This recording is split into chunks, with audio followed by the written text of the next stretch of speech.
right. What up, world? It's your boy Jeff, aka Cool Boy Jeff, right here. It's the only place you can find a wave. It's the Wave 804. Back again with another interview.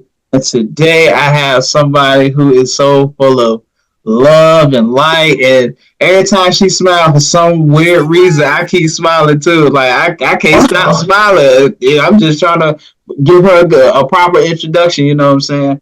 I want to give a big shout out to Miss Tequila for letting me do this interview. This is her first interview. You can tell she worked so hard on conducting other interviews for other people that it's time for her to finally get her flowers so I can be the first, and I'm proud of doing that. But you can go ahead and introduce yourself, love. You can take care of that. Yes, well, first, Wade, thank you so much. I'm trying to be on my appreciation shit. You know what I'm saying? That's what I'm trying to do. I get the whole big words later on, but yeah, you know. Yes, well, thank you. But I'm J Moneé, as he just let you know, and I am one of the co-hosts on The Dinner Plate, which is a podcast. We originally started on a radio station. And I do a little bit of everything. I do model, I host. My specialty is red carpet hosting. I absolutely love hosting.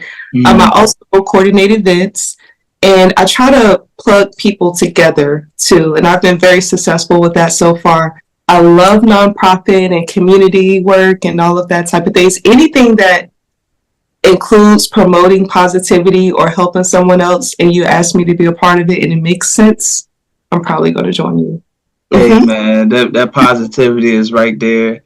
I mean, just by your energy, smiling through, CPU, and I'm just like, I was just sitting here just being kind of lazy earlier, and now I'm over here smiling. Like, you see, right people that be around right circles always bring out the best in you, right? So, If you ever want to do any positive things or get positive information or whatever positive, just hit up Miss J Moneé, all right? Yes, that's one of my segments on The Dinner Plate, Jewels with J Moneé, where I give tips to help enrich your life. See, I'm about to subscribe to that because I need to be rich. I'm tired of being poverty and broke. I'm tired of it. We can get you there. We can get you there. Yeah, I really appreciate it.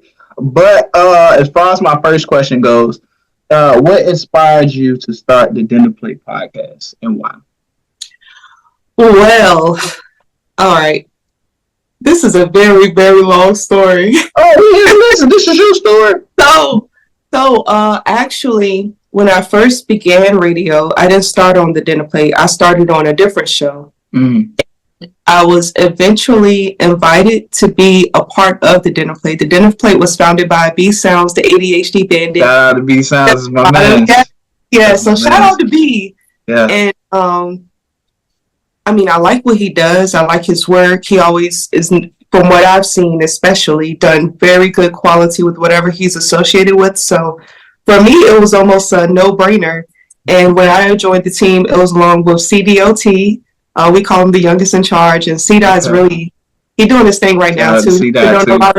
Yeah, shout out to C-Dot, and also Lola Marie. So hey, they working. I cannot forget also Cool Mix J. He's our DJ, and I would just say us all together. It's a very good mesh. It's a very good diversity of opinions. We get along very well, and I'm just honored really to be a part of the Dinner Plate. It's really helped me a lot as far as like developing and growth, and I really appreciate especially being able to work with B Sounds, especially because he's another one of those people where if he can see where you fit in, he's going to see if he can fit you in. So I definitely appreciate it, and having those people in my corner has definitely been an integral part of my career. Everyone thinks I've been doing this for so long, but honestly, it hasn't even been 2 full years. What? It has not been 2 full years. Yeah, this year, actually in January, I think January will make 2 full years. Hey, over here making it seem like that business has been running for about 17 years, man. That's really dope. Thank you. That's dope. Thank you. So when it comes to your podcast, how do you take the time, or you guys take the time to choose the people you want to interview and also the selected topics that you come up with? Okay, so The rule is with the dinner plate, we bring everything to the table. I see that. Yes, everything.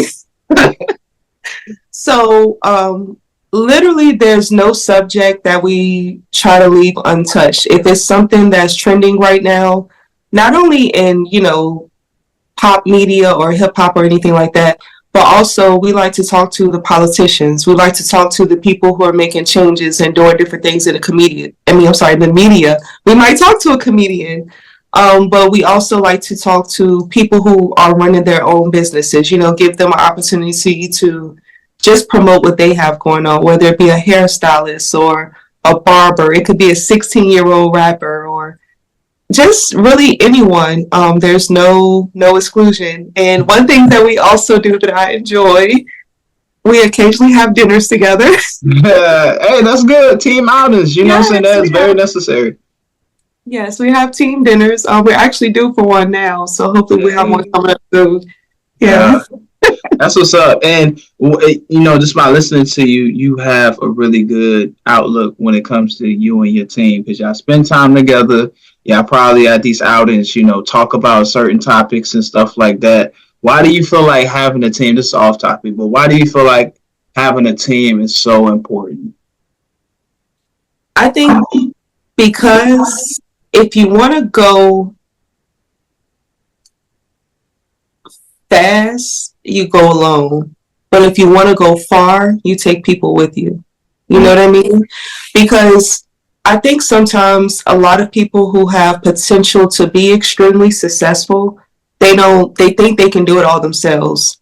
And especially as an amateur, which I still consider myself an amateur, to me it's important to have those people like B or, other people I look up to. I do have a mentor, just getting feedback and just looking at, okay, this is what I'm doing.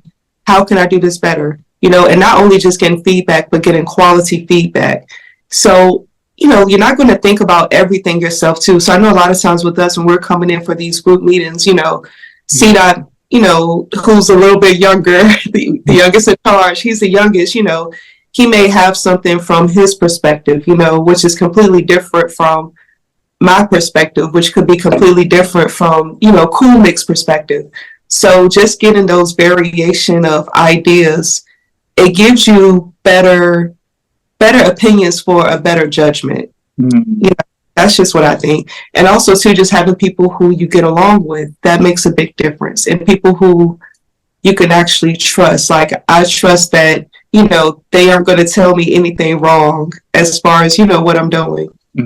So yeah, like why not do it all together? We can all eat. Yeah, see, and that's the mindset that a lot of people would love to have. I think in my situation, because a long time people always thought this is a multi-people group, the Wave 804. But when you really get to know, it's only but just one person.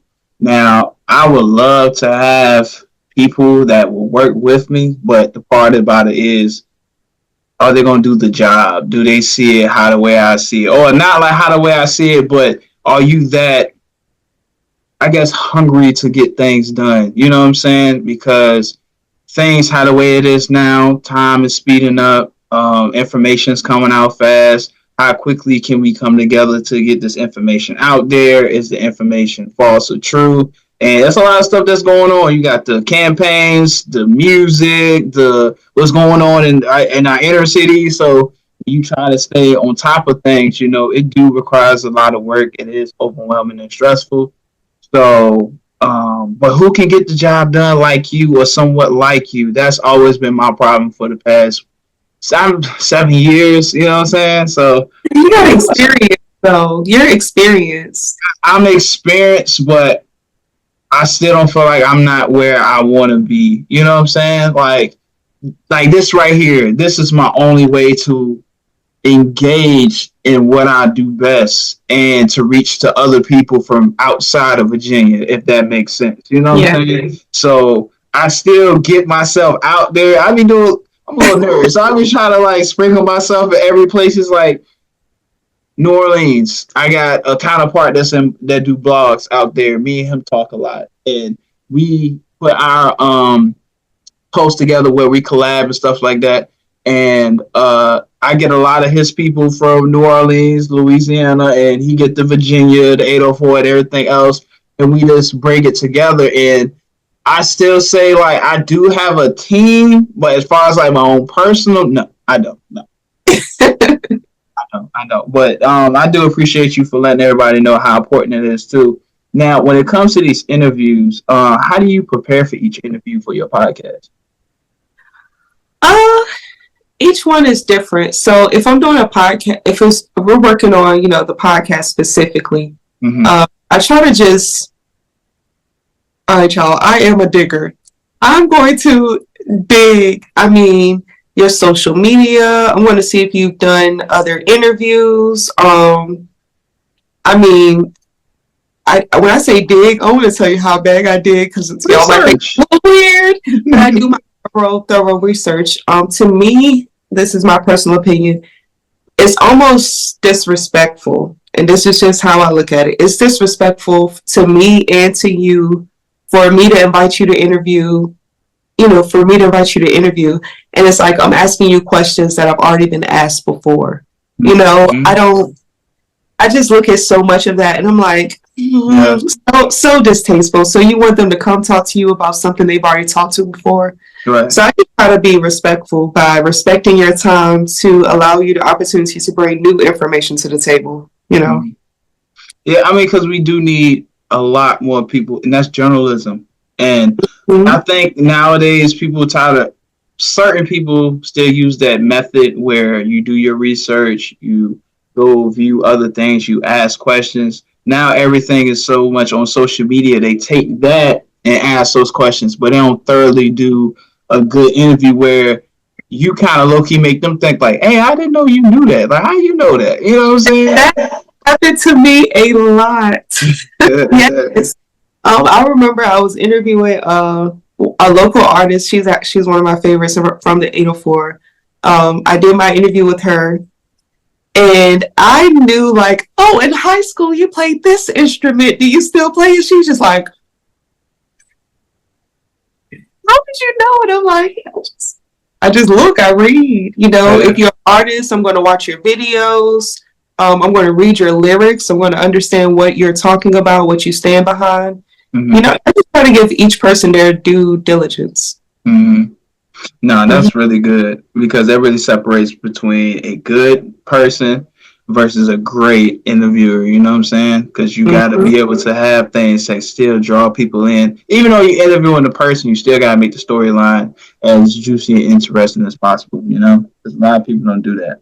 Now, what makes your podcast stand out from everybody else's? Because, it's a lot of podcasters out here. What makes the dinner plate so significant? Like, oh yeah, we got to pick in all the. I think the dinner plate, because we're so diverse, I think that's what makes it so interesting.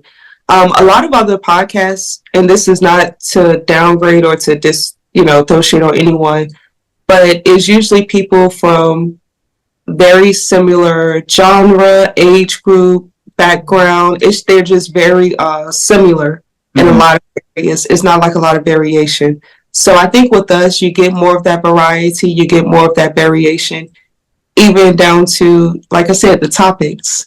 We're just a little different. And also too, one thing that I like is that we also get involved in like community activities, community events. These sounds, he's great. Sometimes he's helped put together like back to school drives. I love those giveaways. Recently, we were down at the town of Blackstone for their Juneteenth festival. That was awesome. We had such a great time in that little town of Blackstone. It was vendors, they had artists, and what I did was I went through and I actually did interviews with each of the vendors. If it was a performer, I tried to catch a lot of those. I even interviewed my server instead of the restaurant that I ate at. So I really just talked to everyone. It could be the lady walking down, push her baby in a stroller. I talked to her too. It gave everybody a lot of camera time. So that's one thing that I really think stands the dinner plate out. Like, we're not just always just in front of a camera or over a station or anything like that. Like, we actually go out and get involved in the community. So when you like see it be like the little stuff that really makes people day. So like the server, because they have to deal with so many personalities while being at work and stuff like that. Was there any further comments that you had gotten from that server? Say, hey, thank you for interviewing. A lot of people don't really take the time to interview the people that really do work. They interview like the big people and stuff like that. How did that feel to you when you was able to get somebody some type of 15 seconds of fame like this? Well, honestly, for me, I don't look at people from the aspect of different levels. You know what I mean? So in my eyes, the server is just as important as the artist that's about to go on stage because she's bringing me my food. Yeah, you're providing me entertainment, but she's bringing me my food. If I would have met the guy who was cleaning up the floor, I would have interviewed him because in my eyes, everyone is important. Everyone has something to say. Everyone's job is equal. We need each of these jobs, especially with AI taking over. I don't know about you, but I don't want a robot bringing me my food. I like the in-person interaction. And when I asked her, her face completely lit. She was like, wow, sure. Yeah. I could tell it kind of made her day, even though it was something that to me, I'm just like, hey, I want them to hear from the server that works at this great restaurant that I just have phenomenal food at, Mm-hmm. So it feels good, giving people just a chance to remind them that, hey, you're important too. Right. So can you share like a memorable moment from one of your podcast interviews? Do you have one on top of your head? Ooh, I have so many. This is gonna sound crazy, but you remember when Snoop Dogg came out with the cereal? This For some reason, that was just like a memorable moment for me. We're talking about like how people go into different endeavors for making money and all of that. When he And came out with cereal? it was, I don't know if he actually came out with it, but I know it was an attempt to come out with cereal. He was partnered with something else. Uh-huh. But yeah, Snoop Dogg was gonna come out with cereal. He always doing something though. He's in his bag. He always doing something though. Like he be here, he be there. Like, I feel like we like multiple Snoop Dogs out here for real, for real. Like Yeah. he be everywhere. What you trying to say? Hey, look, I'm just saying what I'm saying. But as far as that man and what he's been doing, he did the track race when he was running on the track. Like the amount of weed that he smoked, like for real. And I'm a smoker. I'm not gonna hold you. I'm not getting on no track and running around no circle a couple times. Like, nah, You can't pay me enough. No, you cannot pay me. No, you cannot. I'm gonna take that money and use it for something else if you give it to me. I ain't showing up to no track. But as far as Snoop Dogg, how? There's no way. And then he do this martial arts. They be playing basketball and stuff. Like, no. Let's be honest though. He is a true entrepreneur. True entrepreneur. Yes. Yes. Yeah. Yes. As a matter of fact, if you really want to take it there, remember when everybody thought that he was gonna stop smoking? He told us there's a couple of times. Like you had a lot of people that came out and said, "Oh, we gonna stop smoking. I'm gonna give my life to God." I'm talking about everything. The comments was crazy. Then out of nowhere, he was selling a fry cooker. He sold a fry cooker. I'm talking about that was good marketing, but it's just crazy how much influence that these artists and these people have. Like people's really ready to stop doing whatever, all because this man say he's about to give up smoking. It's crazy. The influence is real.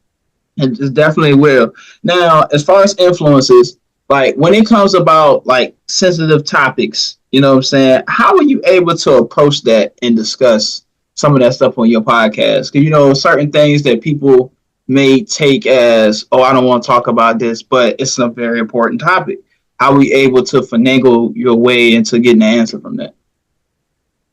Honestly, I really try to be respectful first. Like if you let me know before the interview, hey, I just don't want to talk about this at all, I'm going to respect your wishes because I understand some things you may not want brought to the forefront. That's cool with me.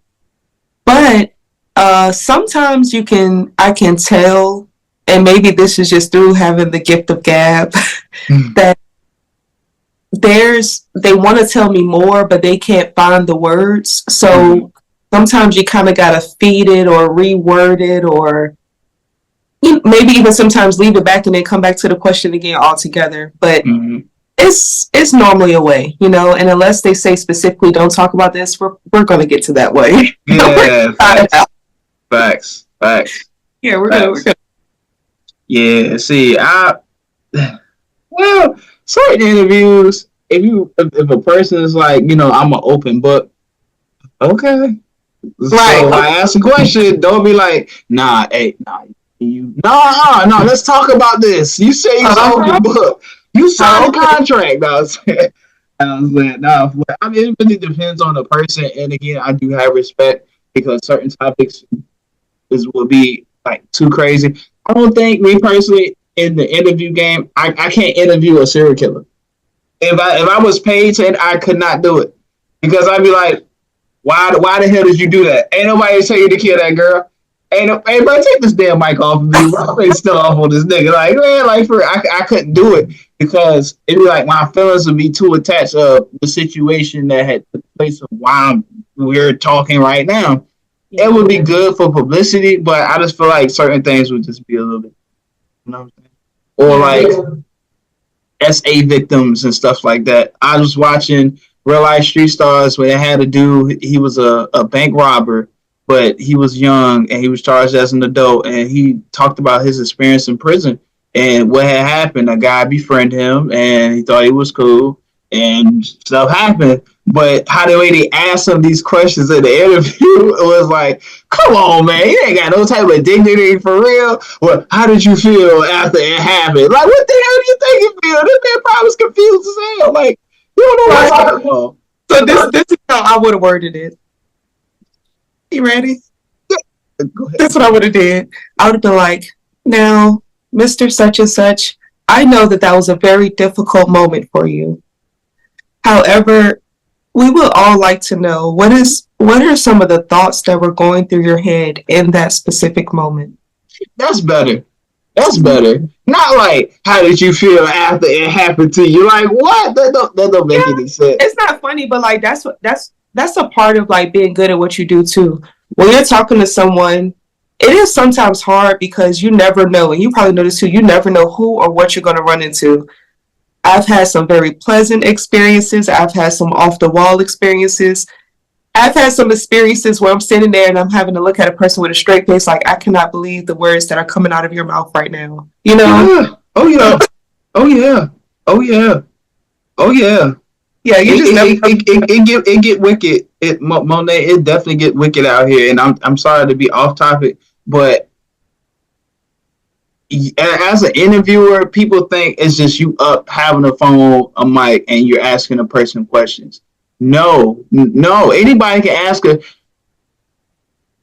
All right, now it's kind of different because a lot of people can't hold a conversation, in which if you do ask certain questions, some people may get a little upset. Some people may feel like, why are you asking me this? But it's what you're doing and what I've been seeing a lot lately. But some people don't really want to be brought to the forefront of what they've been doing so long. You just put it to their face like, yeah, you've been doing this and this and this for a amount of years. Like, I've interviewed an OnlyFans model. She don't look at it as it being a form of prostitution. It's a form of her working. It's a job. You know what I'm saying? Some people just don't take it all in for what it really is. I mean, at the end of the day, yeah, you getting paid, but you're also selling yourself online for a social payment. You know what I'm saying? So, yeah, when you ask some tough questions, they really don't want to deal with it.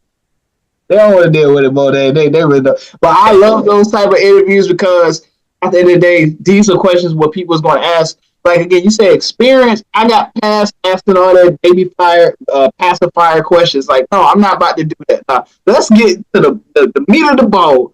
That's right. Question right here. You know what I'm saying? This is what people really want to know. You know what I'm saying? Inquiring minds want to know. Now, I'm sorry. See, we over here cutting up. So how do you engage with your listeners and incorporate their feedback? Engage. I think I engage with them just by being active, being social, being in the mix, showing them that, you know, I'm not above you. I'm with you, you know. And I think that's sometimes a thing too. we don't go back into that. But yeah, but show them like I'm with you and I'm not above you. So I engage.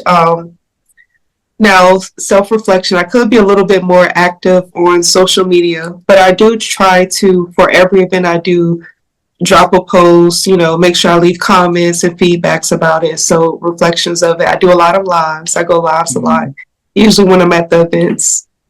So I just keep them involved. And that's another reason why, when I'm out here, I talk to everybody. Because you're who listen to me. So I want to talk to you, Right. Sending and receiving messages. See, people,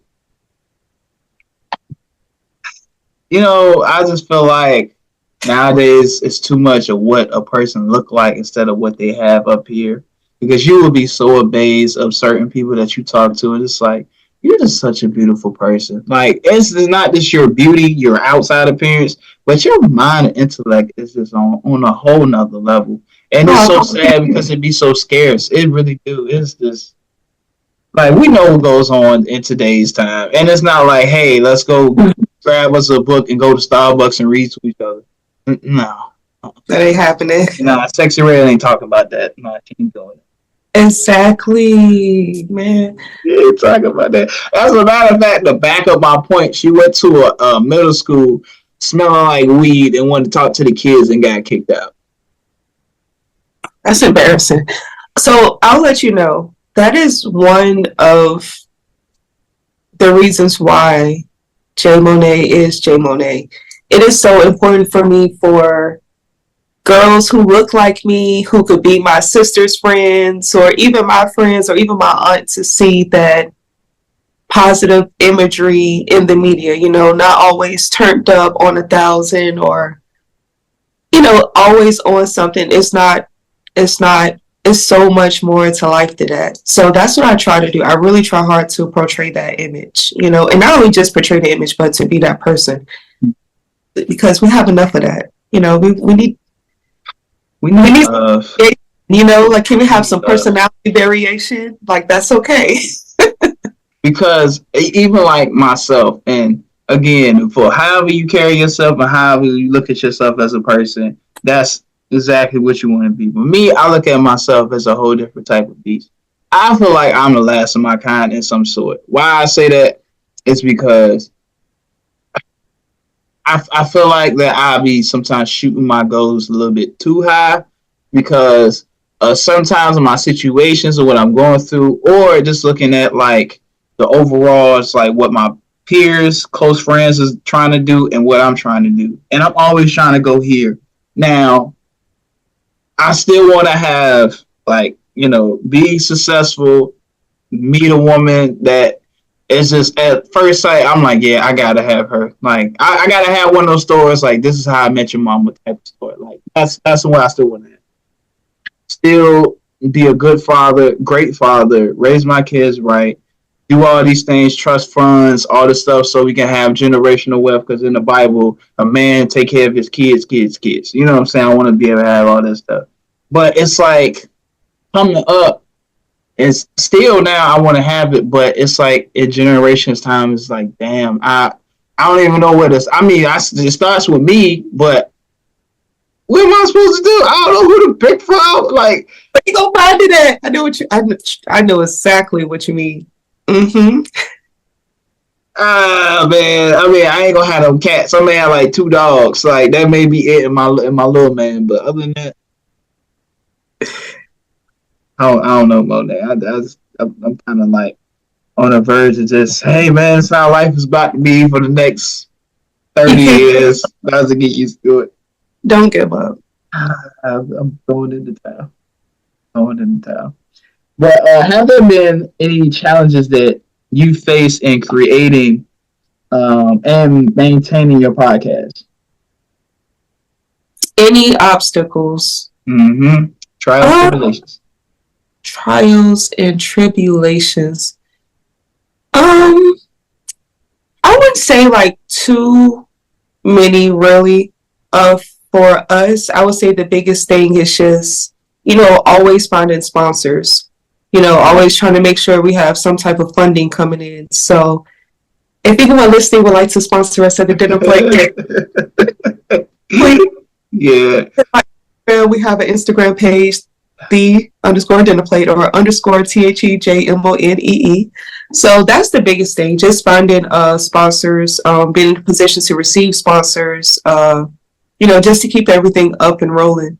I think what people don't realize is that it costs so much to do media, just from equipment to image to travel to everything. Like, it's like soon as you commit to doing an event, you have to automatically know, okay, at minimum it's gonna cost me two, Yeah. out. Yeah. So it is very, very expensive. Having like the attire, team this and team that and little logos, it's a big investment. So Mm-hmm. for us, I think the biggest thing is just making sure we keep sponsors at all times. Mm-hmm. When one runs out, all right, we got the next one coming in. See, and also those small business fundings too. They really help out with a lot. And of course, because this is not really a cheap game, especially on the traveling part, your mileage, and if you don't have the proper paperwork like your LLC and stuff like that, all those receipts and stuff that you get, you can use it as a tax write-off, and it helps put money back into your business. In which a lot of people need to start taking business classes because they start these brands and just want immediate funding. Like, yeah, I want this and this and this. But if you don't have the proper business plans, the people around you to tell you how to run your business, or to give you legal advice so your business won't go into no type of trouble at all, then saying you have to have those type of resources. So I got two more questions before we go ahead and get into like the next portion of your interview. But what advice would you give to any aspiring podcasters, particularly female podcasters, when they get into this? Pick and stick. So pick whatever, how can I say this? Like, whatever area you want to present yourself in, once you pick, you stick with it. Be committed and be true to who you are, whether it be for women empowerment or if it be faith-based or just for working out, whatever it is, pick it and just stick it out. You're not going to start off big, don't get discouraged when you're starting off and you're just getting 5 people, that like your page because you're doing your fitness podcast now, but on your regular page you used to get 5,000. Like, you can't pay attention to that. None of it. When you're first starting off, especially, none of it matters. Stay true to your goal. Find that mentor. Find someone that you look up to and that you can relate to in that field, and just stick it out. Stick it out. Make your investments. Your biggest investment is yourself. So don't be afraid to invest in yourself. Get the equipment, get the clothes, get whatever you feel like you need to push yourself forward, and just do it. Mm-hmm. See, wise from the wise. And nextly, how do you balance hosting a podcast with other aspects of your life? It is hard. I'm not even gonna pretend. It is very hard, and even now I found myself having to step back a little bit because it's hard not to overcommit, especially when you, like, I work full time, and I still, have this going on, this appointment to do here, this to be there, and it's a lot. But keeping a planner, people laugh at me because I'm old school. I have an old school planner. It's big. It's like bigger than a regular size notebook. It's huge. Those spirals and everything, but it has tabs in it. It has little pockets, and as soon as someone asks me to be a part of something, I immediately write it down. Yeah, I put it on my phone after, but something about writing it down, to me, is just a deeper commitment. It's like, all right, I'm taking this serious. I have to do it. So I write everything down. I reach out when I can. Like, even today, I got off work a little bit later. I asked one of our friends, I was like, listen, can you go to my house and please help me out? This is what I need. Can you set up the little read light? So it's definitely important to have people who support you and believe in you. But even if you don't, I learned this in high school. Proper planning prevents poor preparation. So just do whatever you got to do to have everything already prepared for you. So be overly organized. Organized. That helps a lot. And that's going to save you a lot of headache. Yeah, see. Yeah, I haven't heard that since high school either. Damn, I'm getting old. Proper planning prevents poor preparation. There you go. There you go. And they had one joint that was something similar to that. If you fail to prepare, then prepare to fail. Yeah, see, that's what that was my favorite. That was really my favorite. And it's crazy how that just stuck with me since high school. Damn, Jaden. What motivates you to still continue producing content for your podcast? Like, what keeps you keep coming in to perform at your job every single day? What keeps me going is when people inbox me asking me to help them do what I'm doing. I just think that's like the biggest compliment someone can give you, to ask for them to ask you. So that keeps me going, It was a time period where I was just like, this is not making any sense. It's not making money. It's not making sense. Like, I was spending more than I'm getting. And I was definitely at that point where I was like, okay, whatever. I don't think I'm gonna really mess with this anymore. But at that moment, and I had, someone inboxed me. It was like, hey, you're doing a great job. I look up to you. You're awesome. Can you help me do this? Help me do that? And at that moment, it just made me realize, okay, maybe this is meant for me. I have to keep going. Let's see where this really goes. Let me really put my all into it. And I'm thankful for that moment because it made me not look back. Hey, see, I gotta watch out for you. See, I can't DM you. I need your help. No, I'm saying I would never do that. But yeah, you do a really, really good job. And just looking at some of the videos that you have did as far as you conducting your interviews, you did it really well, professional, as some very insightful questions, but also just kept people like very engaged. Do you feel like you already have the gift of gab, or you still had to develop your way of being an interviewer? You know what I'm saying? So how did it do for you? Yes, always room for improvement. I don't feel like I've hit even 90% yet, because I don't have as, that decade of experience yet. It's coming. But yeah, I'm sorry. Ask me the question again. I just had so many thoughts run through my mind. I'm so weak. Basically, I'm sorry, and it's storming here too. It just started storming. Oh, that's it, man. You know how Virginia is. It's been raining for the past week. I'm not even gonna hold you. Yeah. It don't make no sense. It don't make no sense out here. But what motivates you to continue to producing content for your podcast? Oh yeah, just getting the feedback. And when people tell me you're doing a great job and I want to do it too, show me how you do what you do. Mm-hmm. That just keeps me going. That keeps me going because there's somebody looking and they want to see me. So Nah, that's what's up. That's really what's up. How do you stay inspired and creative when coming up with new episodes, like ideas for your episodes? I just talk about what people want to really know about. Right.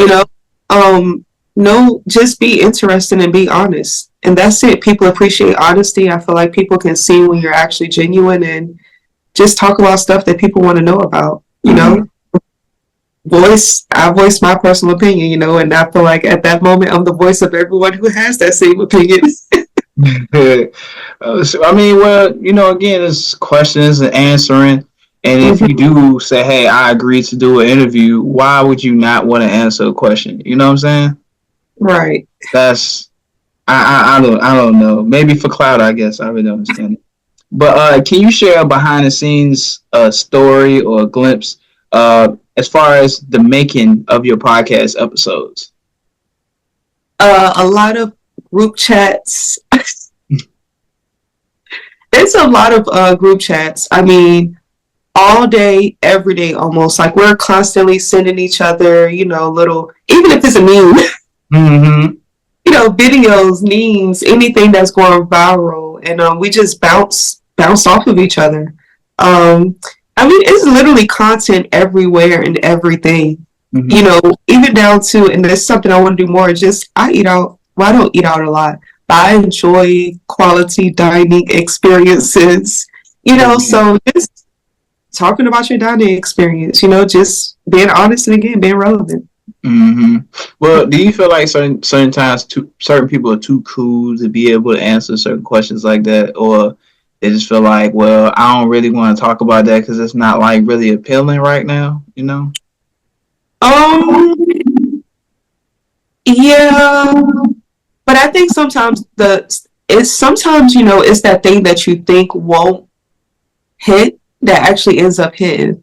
Like I think it was C Dot and B Sounds. We had an episode where we just went crazy talking about Brewster's ice cream. Bruce's ice And guess cream. what? Brewster's actually responded. What? Yeah. So it's like you just never, you really never know. You never know what's going to be that moment. You never know what's going to be what catches and what hits big. Because literally sometimes it's the most random things. Mm-hmm. Yeah, yeah, and it just be out the blue. You know, that's why I always say, well, I'm learning now. You got to give yourself grace because it may not happen when you want it, but things do happen when it's supposed to. So don't ever beat yourself up about that. How do you use your platform to amplify diverse voices and perspectives? Like I mentioned earlier, talking to everyone. Mm-hmm. No matter what level you feel as though you're on personally, like I want to talk to you. I want to know a little bit about you, your experience, what you're doing. Everyone has a voice, and I think sometimes people just haven't had the opportunity or a platform to bring it to life. So that's what I'm here for. I want to hear Yeah. from you. Yeah. Nah, that's what's up, though. It's very important to get a lot of people's, not a lot, but certain people's perspectives because people think differently and got different perspectives. So you got to be able to see what's going on with that. Now, have there been any influential figures or mentors who have guided you in your podcast journey? Now, I know you talked about B Sounds, but was it anybody else or was it mainly just him? B Sounds definitely has been integral. Prior to B Sounds, and actually, I'm gonna tell you briefly. I've never told this before. How I got into radio. So I was working with this woman named Cheryl Werrell Brown, and she has an organization called the Ox Team, Ordinary to Extraordinary, ordinary people doing extraordinary things. Okay. Produce and promote positivity in the media. Mm-hmm. So one of the community projects we were working on was a fashion show. And in doing the fashion show, I got the opportunity to promote it on a radio show. And that's how I got into radio and media and all of that. So Miss Brown, for me, she's definitely, and how I met her, it was phenomenal because I do design work outside of here. I sell furniture, so I'm an interior consultant. So she walked in and I was working with her. And we just started talking, and she invited me to her house for brunch. And normally I don't mix, but it was just something about her that I felt like I could learn. It's just something about her. I don't know if I could learn a lot. I don't know if we could help each other. I don't know what it is, but I saw something in her. She saw something in me, and she just has helped me a lot. Not only just in like media and things like that, but also on a personal level. She gives me that. For me, it's important to get godly wisdom, and she's yes. Of course, my mom. She's always boosting me and comes up, Jaquila, have you thought about doing this? So she's always giving me different ideas, and honestly, everyone around me. I don't want to name too many people because I don't want anyone to feel left out. Yeah. Even my friends, from just texting me to "You're doing a great job." My primary job, they've been very, very supportive of me throughout the process, which is difficult because in media, especially, you have different times for different things, so you have to be here one day, gone 4 days out of the week, and they've really supported me throughout the journey, so I'm thankful for that. So those two are integral, Ms. Brown and B Sales, they're great. And we previously worked with 101.1, the radio station, the FAM.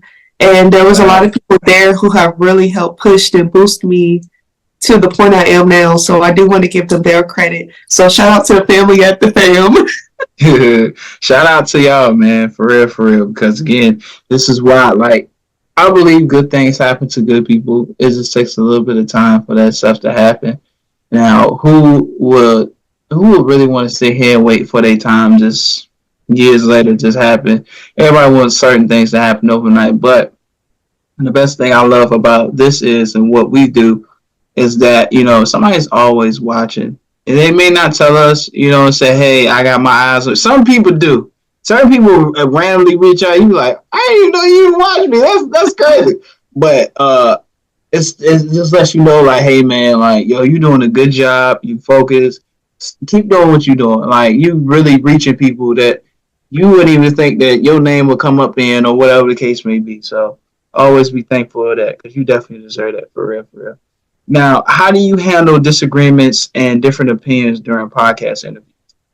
Ooh, I think it's just important to be respectful of others' opinions. Everyone's opinion is not your own. And I think people's opinions are sculpted based upon their background, their personal experiences, and all of that. So I try very hard not to be too controversial. And I just respect opinions, and I'm mature enough to respect that your opinion may not always be my opinion, and we can respectfully agree to disagree. And that's okay. And we can still walk out of here. We can still have snacks together and enjoy ourselves and still laugh and talk. Hey, look, that sounds like the best way to put it, for real, for real. Mm-hmm. I really don't know any other way, for real. But what are some key lessons you learned since starting your podcast? Ooh, you can't say yes to everything and to everyone. That's big. Man, I don't even know if I want to go too deep into this, but Go ahead. It's your interview. No, you perfectly safe on the wave 804. A lot of people don't like me anyway. No, this is your interview. You speak the truth. I got you back. I got your follow up. Yeah. You just absolutely have to be careful of what you're saying yes to. Every opportunity that appears to be a good opportunity may not be the best opportunity for you to take. You, especially in media and entertainment in general, you have to be very mindful of. We want every person to be a good person. That's in an ideal world, but that's not always a reality. Sometimes people try to put you in places to get you in places, and you just have to stay sharp, stay smart, be aware, and just keep your hands clean. Keep your hands clean. Keep your nose clean, and just be mindful. Be mindful. Don't say yes to everything. And that is true, because what I've learned is, you can have a really great interview, podcast, however you look at it. There's other people that's either done it before you or is trying to do it after you. Somewhere one of the two is going to try to come at you and see how you can help them, in a sense. I look at helping, just like how the way you put it, you can't really help everybody. Like saying yes to everything, because they hold it against you once you can't make it happen. And we're all human. Like, life stuff happens, you know what I'm saying? So some people really get highly upset because you don't do it when they want it or how they want it. But these people are not financing you either. This is your life, you know what I'm saying? You're doing them a favor, but people don't look at it like that. That's why I say I got your follow-up, because you're preaching to the choir. Because do you know how many times I get tired of working with people and it just don't work out anymore? And you can add value. And this is how I know, like, you really can't sit there and be too... Don't ever put yourself down, because you may be bigger than what... that. Some people make you... How can I say it? You're very bigger than what you think you may be. Now, you can be big-headed, but if you're, I ain't gonna say the word humble, because if you look up the definition, but if you work your ass off and it really shows, you are really bigger to some people than what you think you are. So when you add value and you see what that value does for other people's brands, and you see what they add on, like, I'm not gonna name any names, but it's a certain group where I've seen where I've done interviews and brought people to the interview space. And since I removed myself from that space, people are still working with this group. So, you know what I'm saying? Your value is everything. Like, you got to know your worth. Your worth is everything. Can I take it off of that real fast? And also, too, even beyond that, you have to, once you start building yourself, you can't say yes to everything because you don't want your involvement in something that's not of a certain quality to damage your brand or your Yeah. name. Uh, you just, been in the right place at the right time or the wrong places at the wrong time. That makes Mhm. a big difference, especially, here in 804, especially, everybody's pretty close knit. It's a Small. huge circle, Right. but everybody's entangled, so you just got to know. You don't want to be the person that something was a flop and they'd be like, oh, well, such and such help with that. Like, you gotta, and if you commit, you gotta stick, and you gotta mean with everything in your heart and make sure it happens Yeah. flawless, flawlessly. And Yeah. that's the point of working with humble people.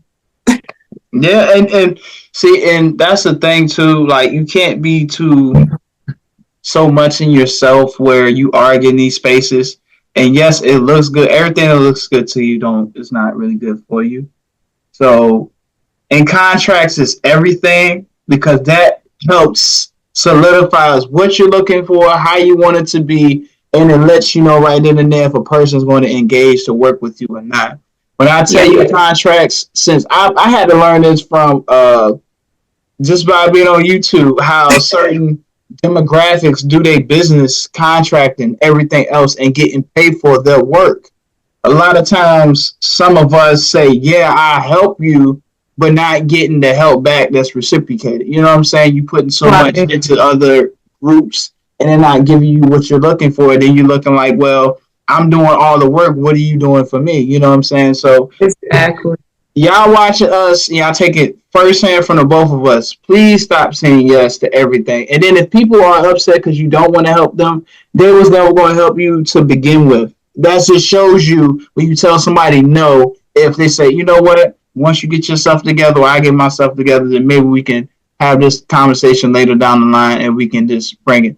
But other than that, a lot of people gonna show you instant once you tell them no, and that just shows you their personality or character. So just don't ever be Right. upset about when people, they don't want to work with you because they see that you take your brand seriously, and it's just not something that you just started off the bat. You looking Right.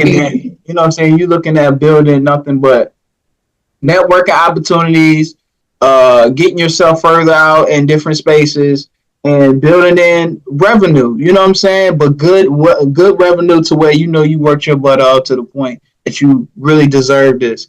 So again, every business opportunity is not a good opportunity because some people already have it written up that they gonna do what they want to do. They got you there to help you, and they just going to get what they need out of you, and then once it's done, it's done. You know what I'm saying? But some Yeah. people understand that. So, yeah, man. Yeah, you kind of bring me back to certain things. So that's why you cannot be. Don't don't take everything so personal. How Pharrell said, write it down, do what you need to do, and fix it. You know what I'm saying? Fix Right. what these people see this in you. Why you can't see it in yourself? What is so important that these people that are asking you for your help, but that's making you feel like, oh yeah, I'm this. Put that in you. Keep that going with your brand. You know what I'm saying? So what I always try to deliver to my audience is good content. If I have my opinion, but it's still open discussion. You say what you gotta say. You say what you gotta say. I be going back and forth with my folks in my YouTube channels and my comments. But I still want to understand their perspective because why is this going on based off the comment or what I'm reacting to? So engagement is everything. So you can do everything, like for real. You can't do it by yourself, but you're smart enough to understand what you're getting yourself into. Right. Yeah, I'm sorry about that. See you. I like you. I like you. Now let's see. As far as like a female podcaster, what do you feel like the certain challenges that women face when they do interviews with people versus men doing interviews? I'm gonna be honest. It's always something. It's just always something. Like, I feel like for the most part, men get just from personal observation, they get naturally treated with a higher level of professionalism than women.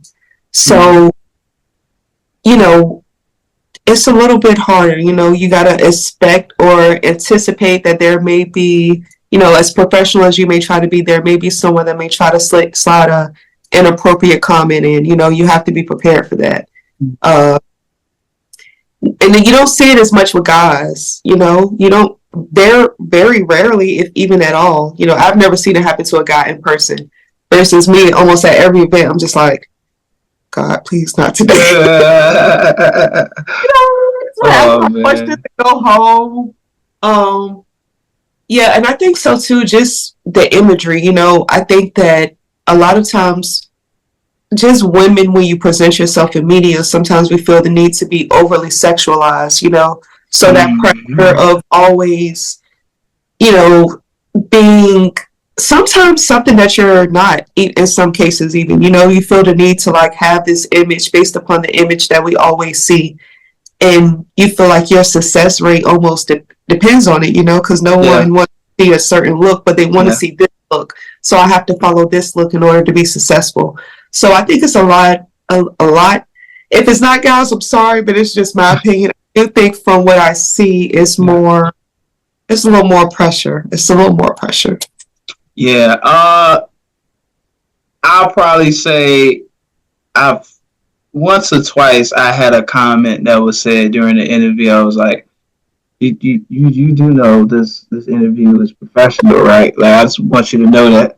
Because, I mean, whatever your image is, whatever you're portraying, if this is what you're doing, then you should be well aware about what's going on. But sometimes you do get caught off guard by certain comments or what people say based off, well, you carry yourself like this. I never thought you would say something like that, but that's why I try to be a little bit, not judgmental at all, but it kind of hits me off while like, wait, what did you just say? Like, this is what you, okay, hey, look, I ain't judging. Hey, you just doing what you doing. You just do it. You just doing what you doing. Is you for real? Oh. Yeah, like, hey, look, man. See, that's why I had to, me personally, I had to stop being high during certain interviews, like when I did conduct it or whatever. Because number one, representation is everything, but also too, like, I think my facial expression sometimes I mean, like for real, like you see it.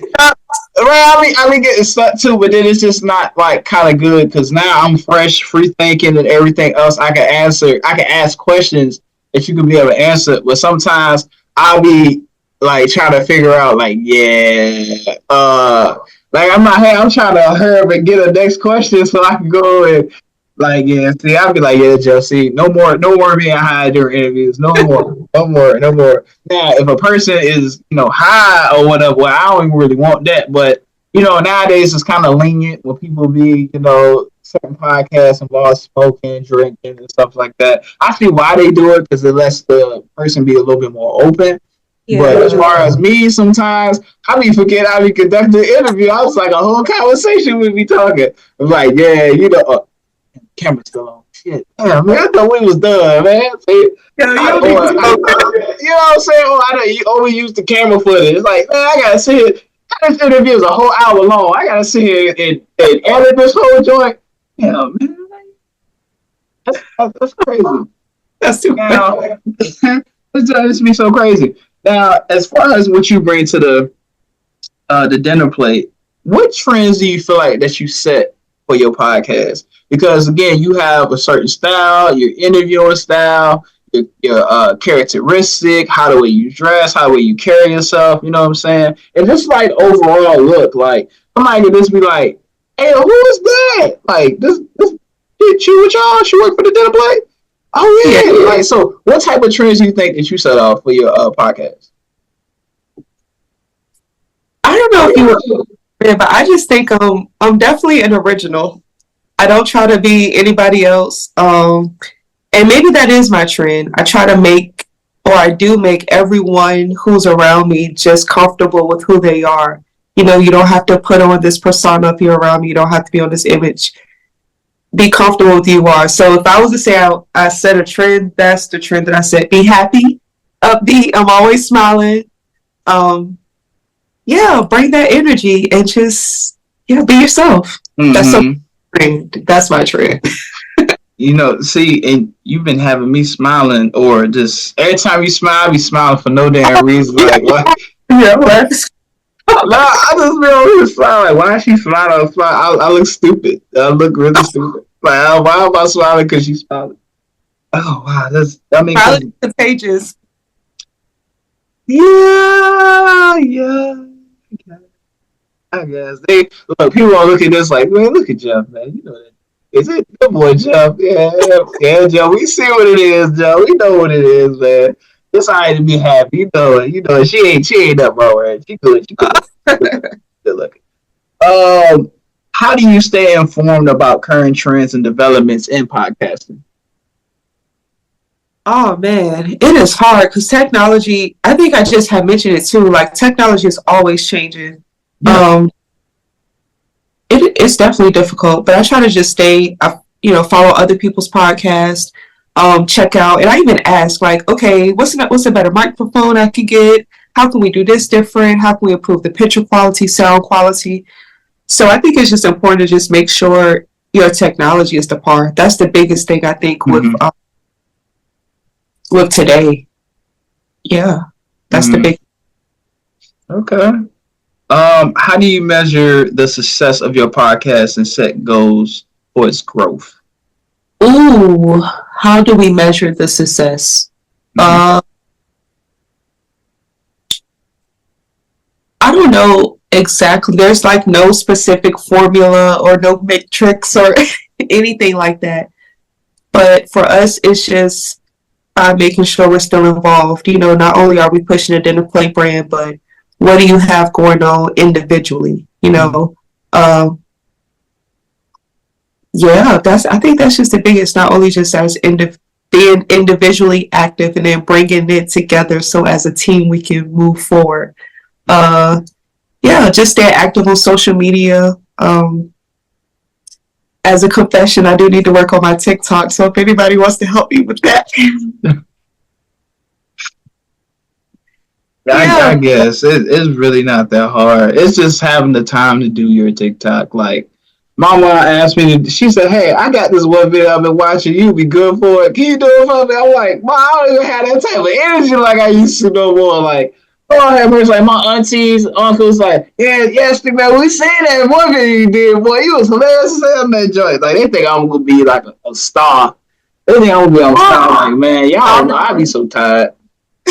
You be tired. I be tired as hell. Like Instagram is kind of like it's right there, or YouTube is right there. When I see that Yeah. TikTok app, I gotta get up, perform. Then I gotta do it over and over and over again. Then it's like if it's a success, I want to go outside and smoke, and then be like, yeah, this shit about to get views for real.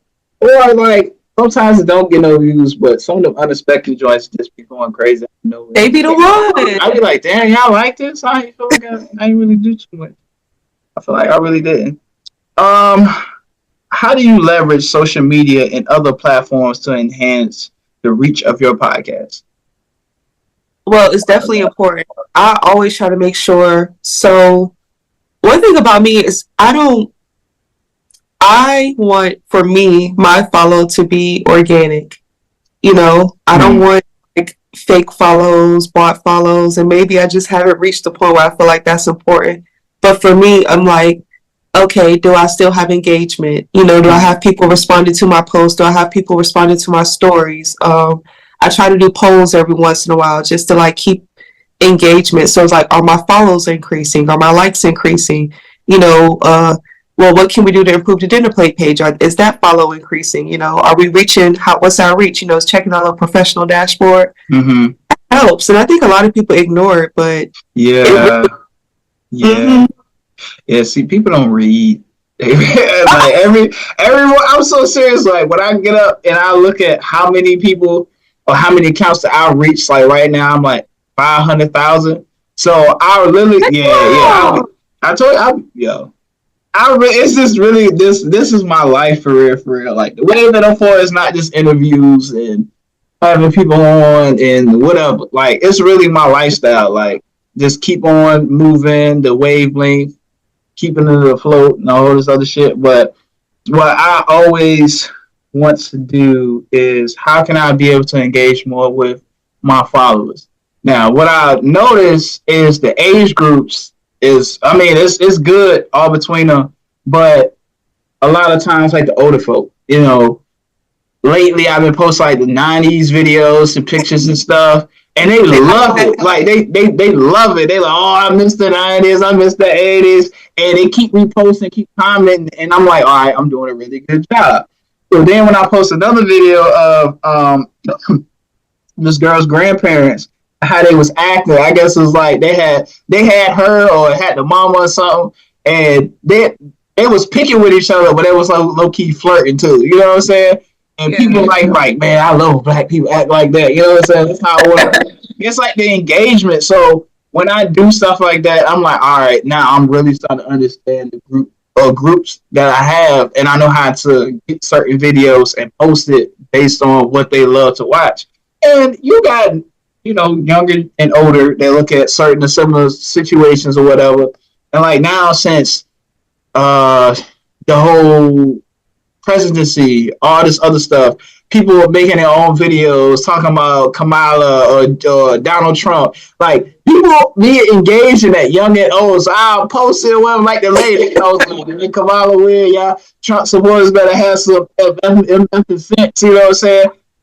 That's black people. Like people love stuff like that. But then you have different demographics commenting, talking about stuff, and it's just like, see, I know how to beat the game now. At first, it was just post a picture, post a video, see what it do. Now it's like, nah, let me scale it out a little bit. Let me check my dashboard, my insights, and see what can I add on to it. Because it's really easy. You just have to know how to engage with your people. Because I done restarted it after it got shut down, and I grew the page from 500 to now it's about to reach what's past 5,000. So now the goal is to get to 10K before it was September or October. So the ball is rolling, and yes, I do it myself. But when I tell you, I'll really sit here and take the time, be up late at night playing Nipsey Hussle, Larry June, Primo Rice, Dolph, and I'll be really getting into it. Like, yeah, this is my mode or whatever. But it always happens at my downest moment because I know my time is really coming. Oh, Miss Moneé, Lord have mercy. Your work, your good work, really good work. But in the next we have 6 months, less than 6 months. How do you plan on developing yourself to be one of the most premier interviewers? Not just only the 804, but just bring yourself out of the state and stuff like that. Yes, so that is actually my goal for the year. I want to get at least 2 out of state bookings. Earlier this year, I actually had the privilege of going to San Antonio to travel with Mr. Raymond Good, who's a Richmond native, for his plays Through Their Eyes. So I believe he should have a couple of shows coming up, and hopefully I get offered that again. So it's so crazy. My first formal red carpet interview setting was actually in Atlanta. Word? In Leo House, Atlanta. It was phenomenal. I interviewed Mr. Cheeks. I think I have that one. Yeah, shout out to Mr. Cheeks. Alani Taylor, who's designed for Cardi B, Beyonce. She's worked with like a lot of huge celebrities. So I've already started getting bookings I've got a booking in Carolina, out of state, but I just want to get more of it, more paying gigs. Yeah, no, facts. Everybody wants you to come, but not a lot of people, put up the money. But when you're doing stuff like that, like the money talks, and I know I'm definitely getting to the point where I can definitely request. I don't want to say demand, but request. All right, y'all, it's your girl J Moneé, and I need you to make sure you follow me on Instagram at _THEJMONEE. Also, click on the link to follow the Dinner Plate, our podcast page as well. Thank you so much to the Wave 804 for conducting my interview. I'm so excited to see the final product, and make sure y'all stay tuned so you can catch our episode. Bye.